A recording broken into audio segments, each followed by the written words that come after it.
This year's Canyon ISD Football Show is being brought to you by Nichole Thompson of State Farm. She's located in Amarillo. Now, she used to be the Hereford title sponsor, but then she moved to Amarillo, so she has taken over as the Canyon ISD title sponsor, and we do appreciate her being title sponsor of a show here again on the S2S Sports Network.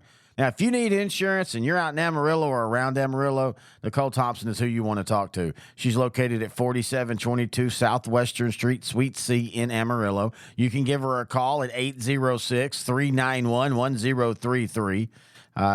Her mobile is 806-881-7881. Office hours are Monday through Friday, 9 a.m. to 5 p.m. After hours by appointment. Of course, it's State Farm, so you know if you have an emergency, she will be there for you. You can also find her online at www.nicholethompson.com. You can also find her on Facebook. Just type in Nichole Thompson State Farm in the search. Now, we all know in these times finding something affordable is such a big deal, but having a good agent is just as important too. And the great thing is with State Farm, you can have both. You can have a great agent like Nichole who's going to help you do things like bundle your auto and home or your auto and a motorcycle or a boat. She's an agent that will guide you through all that and help you make the right decision on which coverages are perfect for you. You don't have to worry about the hassle. You don't have to worry about all the headaches. Nichole is going to take care of that. So again, price is important. Affordability is important. But having a good agent is just as important. And the great thing is with her, you have both. And we do appreciate her for being a title sponsor of the Canyon ISD Football Show here in 2023. West Plains wins the Boss Bowl Round 2. Hello, everybody. Terry Bennett here on the Nichole Thompson State Farm Canyon ISD Football Show. As we're going to be talking all three Canyon teams. We'll start with the Boss Bowl as West Plains gets the big win over Canyon. I'm not surprised that they won. I am surprised that they held a really good Canyon offense who was averaging 42.5 points a game coming into this game and holding them to just 21 points. Now, remember, West Plains started the year off getting beat by a very explosive Bushland team, 47-41. So you can see that growth in that West Plains defense from week 1 to week 2, or from week 1 to week 3. In week 2, they held Greenwood to 14 points. I know Greenwood is struggling this year, but Greenwood can still score. But all of that means just a really good win for West Plains. To win the first one for them, last year Canyon won the inaugural Boss Bowl. I think it was 27-6. But to see this offense once again perform well, and that's one thing that they have done all year long. Canyon, West Plains have scored at least 41 in every game so far. And then have that defense do what they did. That's a good sign. That's why we kept saying on the 4A show that, hey, West Plains is a team to watch out for in that region. And I think this win just helps solidify that. King Talent, the wide receiver, had a great night. 7 catches, 72 yards. He also rushed for, I think, 29 yards. I think he was right at 100 total yards. West Plains only punted once. Boston Ladd had a really good defensive game. He had an interception. And just what they did defensively. I mean, 14 of Canyon's points came when the game was already decided, basically. And when you want to talk about consistency, West Plains scored 14 in the first and 14 in the second, 7 in the first quarter, 17 in the second quarter, 7 in the third quarter, 17 in the fourth quarter. You can't get any more consistent than that right there. And so now West Plains, they go to on the year 2-1. They've got Paladuro up this week. We'll talk about that here in a little bit. For Canyon, a bit of a step back. But you knew the offense had looked really good in the first 2 games, but part of that is honestly who they were playing. And so this is a good calibration game because, as I said, I legitimately think West Plains is going to be a really tough out in this region this year. But you needed that calibration game before you get going into the rest of the season. District's just coming up here in a few weeks. And it's tough to lose you don't want to lose a rivalry game, especially against the newer school. West Plains, this is their second year of playing UIL football. But I think for Canyon, you can take some positives out of this. 268 yards passing. You did have the one interception on the night. Rushing was a struggle. 90 yards, but a lot of that was when the game had already been decided. And I think I might have said that Boston Bell played for West Plains and had an interception earlier. I meant that he threw an interception. He's the Canyon quarterback. Sorry for the confusion there. But yeah, there's a lot of positives for Canyon. And again, this is what the non-district season's for, is to get better. And so after having a couple of easy games, to have this battle, and then you're going to go up against a Caprock team on the road that I think is probably a 50-50. We'll talk about that here in a second. But yeah, so good game all around. I love where the rivalry has started. Now, sitting over on the side, by the way, was Canyon Randall, as they just humbly shut out Snyder 31-0. This is a team that's now 2-1. They started the year off with that loss to Andrews, which felt like an upset at the time, and it still kind of does. Then they throttled Clovis last week, and then they beat Snyder again in a shutout. That was the first home win for Coach Dan Sherwood in his coaching tenure. And, going into this game, man, Snyder's defense had played well. And I legitimately thought that this might be a little bit of a lower scoring game. I guess for Snyder it was, but even for Randall, I had Randall winning this game on the show last week. I just thought it was going to be more of a 14-7 type game. But man, Dylan Ray goes off. He had 227 yards and 2 touchdowns. Breck Melton caught a couple touchdowns. You have a dual quarterback going on right now with Sanchez and Benton, but they both played well when asked. But that defense, that's where the game shines for Randall. They gave up only 3 first downs on the whole game, and 2 of those were off of penalties. The Raiders surrendered, I think it was 70 yards of total offense, 18 of it on one play. And yeah, Snyder is down. Snyder's in a rebuild. It feels like they've been in a perpetual rebuild for the last, 10 years. They had a couple of years ago, they had a nice little season. 2 years ago, I think it was 9-4. But around that, they've struggled. And they got a new coach, Westwood. I think he's going to do good things there, but it's going to take a while to get that system built. And this was a team, though, that came off of had 18 starters from last year's squad. So they are experienced. They're just not experienced in the Westwood system. But they're going to figure it out. And again, I think a really, really, really good win for Randall. If nothing else, just how they won. Now, they've got a tough one this week, as we're going to go ahead and now transition into the week that is, as we review and preview. But when you look at who they've got to play this week on the road against the Wichita Falls Old High, and if you don't know, they're closing the schools, and they're not going to name them any of the schools that they have right now. So, you would assume that Old High is playing on emotion. That first game of the year between them and Wichita Falls Rider, the last game of that rivalry, man, the fans were just on top of each other. The place was packed. I'm trying to spit out here.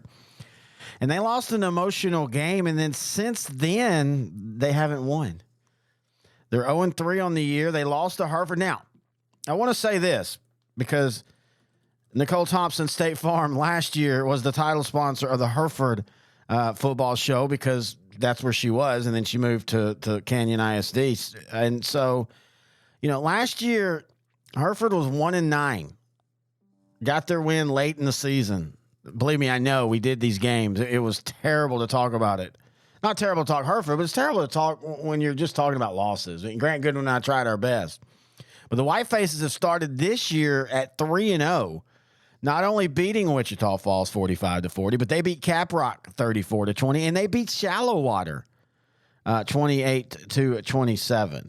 So that Wichita Falls loss doesn't look, that loss for Wichita Falls, I should say, doesn't look quite as bad, because I think everybody had them as the favorite in that game. And now you look and you go, okay, well, maybe Hereford's just that better. Now, they also lost to Plainsview.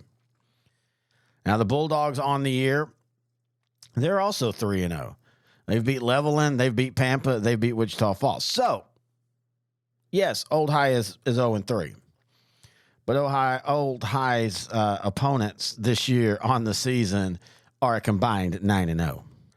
So that's why you look at this game especially. I know that Canyon Randall's probably the favorite, maybe the underdog because it's on the road. If I were to, and I don't really like to do, well, I say I don't like to do point spreads in high school. We do. I mean, that's how you kind of calibrate.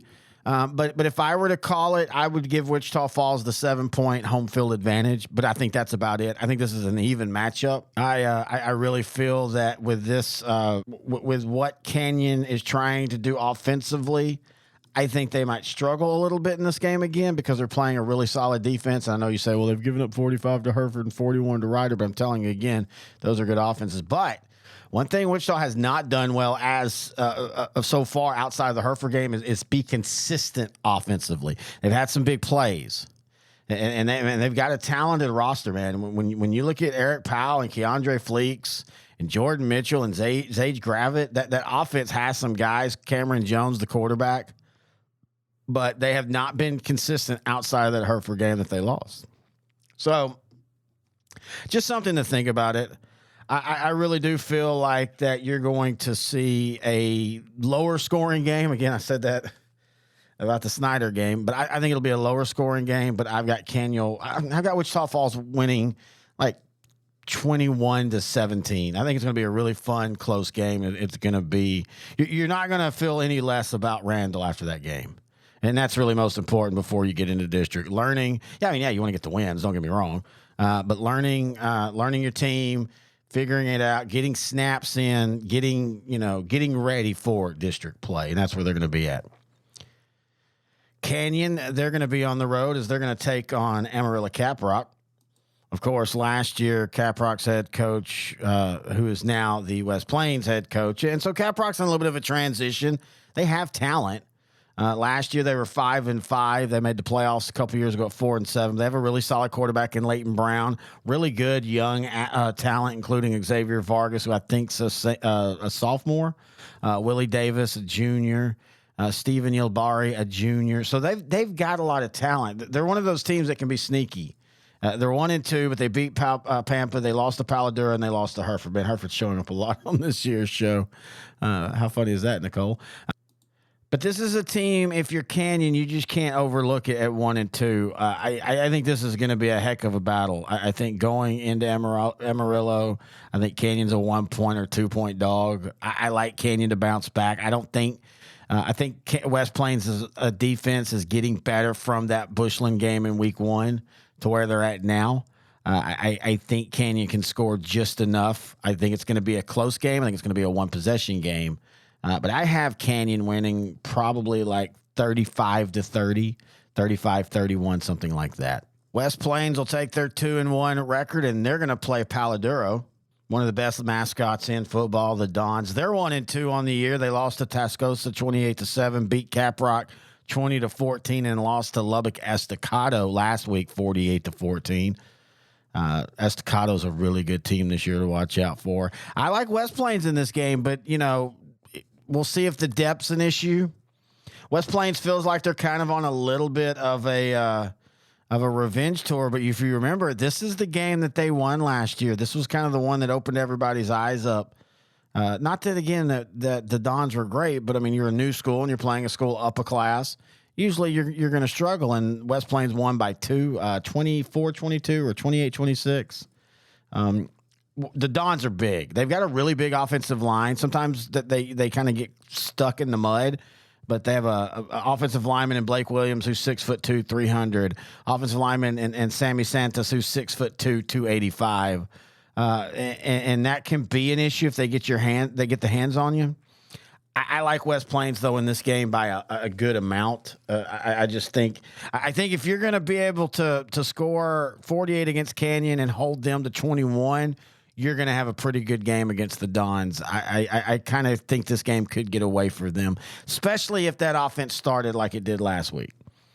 Getting that first touchdown first and getting up 7-0 and then getting up 17-0 before, Canyon was able to even do anything in that first half. You have that recipe, and that's a recipe for every team. It's not just Canyon, West Plains or Randall or Canyon or any school. Every school can do this. But you get up multiple scores early, you start putting that boot to the throat, and you start forcing them to play out of their style. Even if they're a throwing team, you still don't want to be doing it from 3 touchdowns or 3 scores down. And so I kind of think that West Plains will do that again this one, and I think they're going to get the win. And, you know, we've been saying it, man. West Plains is real, folks. They are the real deal. We'll of course, getting closer to district. We'll start talking with some media guys. I got a couple of coaches that I'm going to talk to, like in 3-4A Division I, a couple of opponents, coaches that we're going to be talking to. But all that's close. You know, Canyon's 2 weeks away. They've got Caprock this week, Greenwood next week, and then they start on the road against Andrews.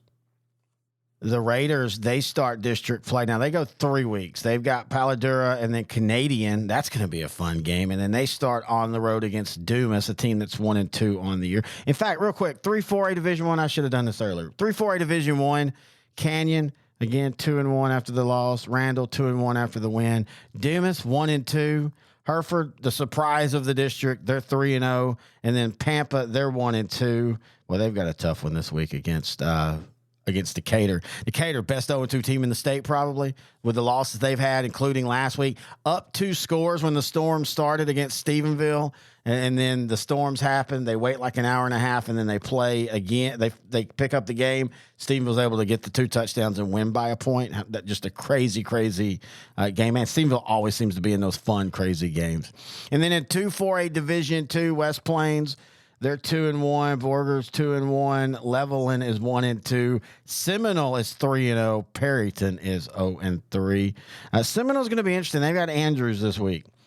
Now, Seminole is 3-0, but, you know, the Shallow Water game, I guess, technically is a good win. Shallow Water's a 3A team. They're going to be there when the playoffs come along, but they're a little down this year. Clint Mountain View, Lovington, New Mexico, I mean, they're okay. And so I'm curious to see how this Andrew game is going to play out, because, you know, Andrew started the year with what was an upset over Canyon Randall 32-21. Then they got beat by Monahans in week 2, but then they responded last week by beating Greenwood. Now, again, Greenwood's defense is going to be an issue all year, but Greenwood can score. And so I think this is a good calibration game for Seminole going on the road for Greg Pointer's squad. Man, they are loaded this year. You know, last year they go 10-2. They return almost everybody back on defense. They only return 4 on offense, but man, they're all really, really good. So figuring that offense out, and so far 76, 35, and 54, no matter who you've played, is pretty good. So if you're a West Plains fan, I think you're looking at Seminole right now as being the team that you know that's going to battle you for that district championship. And of course you can't count out Borgia. Now they've got Bushland this week. They're 2-1. They beat River Road. They beat La Mesa, but they lost to Denver City. So nothing too impressive there. But yeah, for me, it's going to come down to Seminole and West Plains, and that's going to be a fun game. I think that is the first week of district play, if I remember right. That's a way to start district, which honestly, with the way it works now with teams, sometimes in week 10, knowing their path, they kind of do like the NFL and rest some starters. Maybe being week 1, you might get the full game 100%. Anyway, we're going to talk all that as the season gets closer. Do want to thank Nichole Thompson for being our title sponsor. Also, if you have any questions, thoughts, or comments, email them to me, Terry at S2S Sports. Talk all thing Canyon ISD, or we'll talk District 2 4A. We can also, we can talk 3 4A Division 1. Whatever y'all want to talk about, we'll talk about it. And also check out our 4A show each and every week. Grant Goodwin and I talk the state of Texas in 4A. Sideline to Sideline, brought to you by SI Design. All right, be safe to the games. And week 5, that's right, we're already going to be at week 5 next week, folks. We'll talk about it then, right here on the Nichole Thompson State Farm Canyon ISD Football Show on S2S Sports Network, part of L4 Media.